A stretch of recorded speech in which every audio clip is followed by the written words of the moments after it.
తాకట్లో ఉన్న మీ బంగారాన్ని విడిపించి ఆ రోజు ఆన్లైన్ రేటుకి కొంటాం. Sharma gold company. రష్యాలోని సుదూర తూర్పు ప్రాంతం కమ్చత్కా ఇప్పుడు తెల్లని మంచు సముద్రంలో మునిగిపోయింది. గత 60 ఏళ్లలో ఎన్నడూ లేని విధంగా అక్కడ భారీ హిమపాతం నమోదైంది.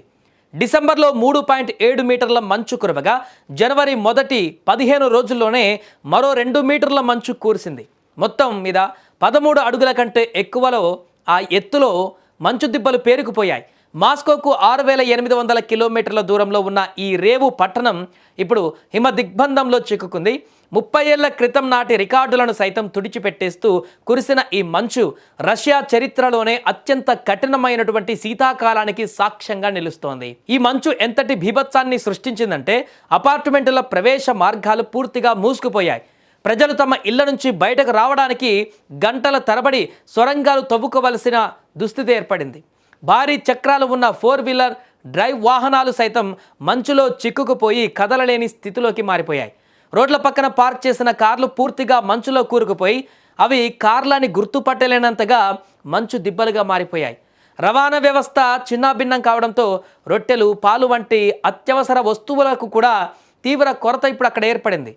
వాతావరణ నిపుణుల ప్రకారం ఓటోస్కో సముద్రంలో ఏర్పడిన అల్పపీడన వ్యవస్థల కారణంగానే ఈ అసాధారణ హిమపాతం సంభవించింది. ప్రస్తుతం రష్యా భూభాగం 100% మంచుతో కప్పబడి ఉండటం విశేషం.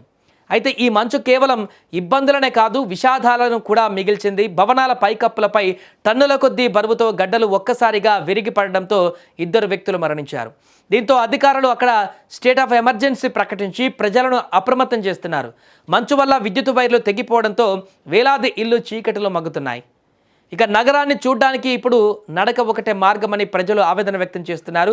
రష్యన్ మీడియాలో వస్తున్న వీడియోలు చూస్తుంటే విస్మయం కలుగుతుంది. జనం రోడ్లపైన నడవకుండా పక్కనే ఉన్న భారీ మంచు దిబ్బల మీద నడుస్తున్నారు. పరిస్థితి ఎంత విచిత్రంగా ఉందంటే ఆ మంచు దిబ్బల పక్కనే ఉన్న ట్రాఫిక్ సిగ్నల్ లైట్లు ప్రజలకు మోకాళ్ళ ఎత్తులో కనిపిస్తున్నాయి. అంటే రోడ్ల పైన దాదాపు 10 నుంచి 20 అడుగుల ఎత్తులో మంచు పేరుకుపోయిందన్నమాట.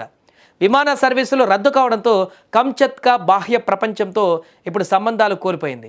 అయితే ఈ కష్టాలలోనూ అక్కడి యువత కొంత వినోదాన్ని వెతుక్కుంటున్నారు.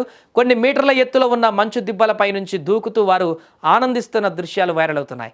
అటు అధికారులు భారీ యంత్రాలతో మంచు తొలగించే పనిలో నిమగ్నం అవ్వగా ఇటు ప్రజలు ఈ అసాధారణ పరిస్థితులకు అలవాటు పడేందుకు ప్రయత్నిస్తున్నారు.